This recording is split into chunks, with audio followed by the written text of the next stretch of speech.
The pursuit of a sphere of influence. That's what defines contemporary world politics. Every country is territorial about their sphere. So Russia considers Eastern Europe to be its backyard. The United States thinks the same of Central America. Tonight we will talk about India's sphere of influence. How far does it extend? And what are India's plans to consolidate its presence? We start with the vast Indian Ocean to the south.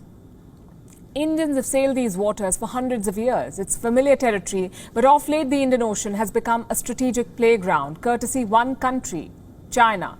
Beijing wants to box India in with the String of Pearls initiative. What's the String of Pearls? These strategic ports that are controlled by China. So India has responded in kind. It is developing a military base in the southwestern Indian Ocean. Let me pull up the map for you. Notice the island in the center, North Agalega. It is controlled by Maurice, India's long-standing ally. Now that's where India is building its base. It might seem like the middle of nowhere, but look around and it'll make perfect sense. To the south is the Reunion Island, which is controlled by the French, another close ally. To the north is Djibouti, China's foothold in Africa. They have a military base there.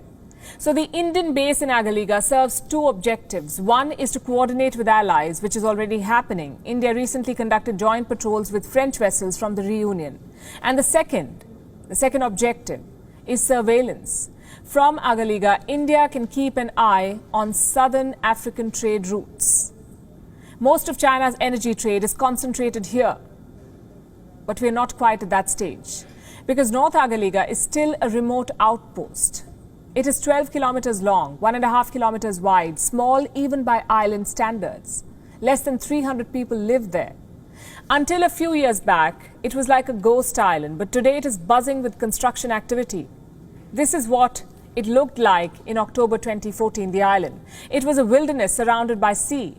But in 2015, India sought access to it. New Delhi wanted to develop it as a staging point for its Air Force and Navy.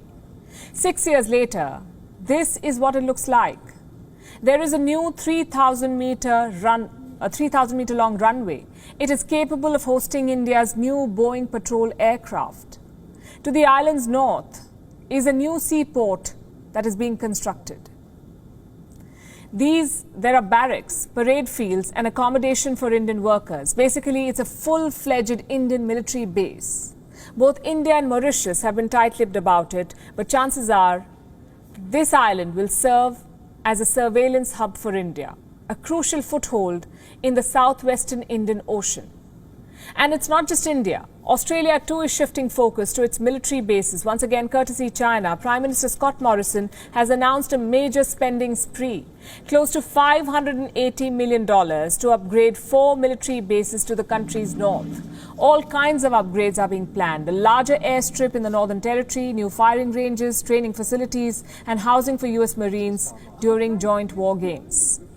The messaging from Canberra has changed in the last few months. First, they tried to strike a balance between criticizing China and trading with China. That failed miserably. Now, top Australian officials are asking liberal democracies to brace for war. Prime Minister Morrison appears more invested in the campaign against China. Our objective here in this part of the world is a free and open Indo-Pacific. Our objective here is to ensure a peaceful region, but one that at the same time Australia is in a position to always protect its interests, always advance our national interests, always support a global world order that favours freedom. And that is something that we share very deeply with our American friends and allies. So the walls are closing in around China, not just militarily. Countries are also mounting an economic challenge. This is where supply chains come in. Now, you know that China controls global supply chains. And this control is dangerous for the world. It can choke any country it wants to. We saw the downside of Chinese control last year. No transparency, a lot of delays. So 3 countries have come together now to sidestep China: India, Australia and Japan. 3 members of the Quad Alliance. They have launched a new supply chain project. It is called the Supply Chain Resilience Initiative, or the SCRI. Here's how it will work. Businesses from these three countries will join hands. They will meet at investment forums facilitated by their governments. The idea is to create a stable and seamless supply chain that can survive disruptions. They've issued a joint statement too. It says the current supply chains are vulnerable. It's a clear reference to China, but the joint statement does not mention Beijing, not even once. Nonetheless, China is livid about what has happened. It has called this initiative an artificial supply chain, a deviation from free market economy. Think about the irony here. An opaque communist country is preaching the world on free market theory. Regardless of what China thinks, the initiative is going ahead. As a first step, all three countries will share best practices on robust supply networks. Their trade ministers will meet annually to review progress. So three Quad nations are showing the way beyond China. The United States is missing from this initiative, but it does call for a possible expansion if there's consensus.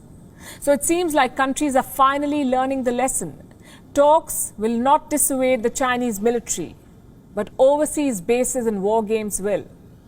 Same for China's supply chain system. You can talk all you want at the World Trade Organization, but Beijing always reverts to type. So the solution is this: build your own supply chain, delete Beijing from the equation, military deterrence and economic isolation. That should be the new strategy to make China pay.